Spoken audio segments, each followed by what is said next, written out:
I'm sitting backstage on pieces of my own set for Anastasia, the full-length ballet choreographed by Kenneth MacMillan that I designed over 20 years ago. I was working with Kenneth on a production of Carousel at the National Theatre when, about 3 weeks into rehearsal, Kenneth had a heart attack and died, which was just one of the most traumatic things any of us have ever been through. And at the time, apparently, he had been talking to his wife, Deborah MacMillan, about reviving Anastasia.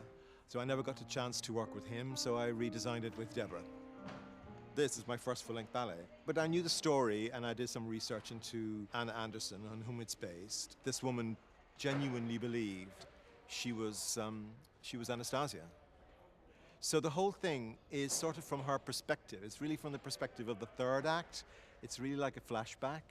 So she's remembering how she was on the royal yacht in Act 1.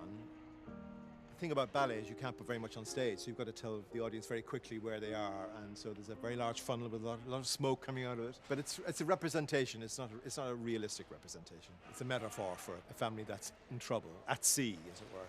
In Act 2, there are these chandeliers which are all at these strange angles. They're enormous, so as you can see. They don't hang straight. And then that was just my idea of a child looking up and seeing things from a different angle to everybody else. Act 1 and Act 2 are slightly oversized and things like that, all seen from a young girl, Anastasia's sort of perspective.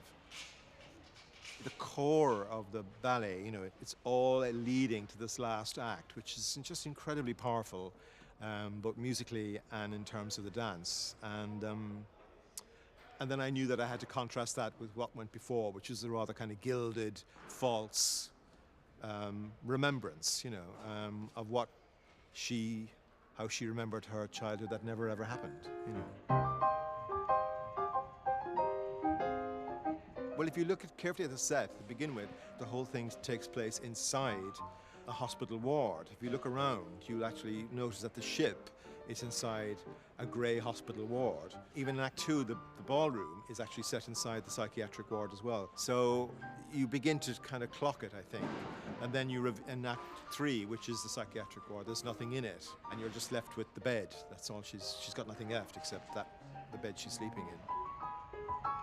He was such an amazing choreographer and an amazing man of the theatre. And I hoped he'd appreciate the sort of theatricality of what I did on this piece, one of his greatest pieces.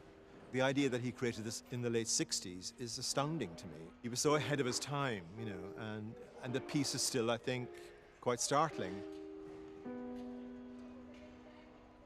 He was an amazing, amazing genius choreographer. We miss him.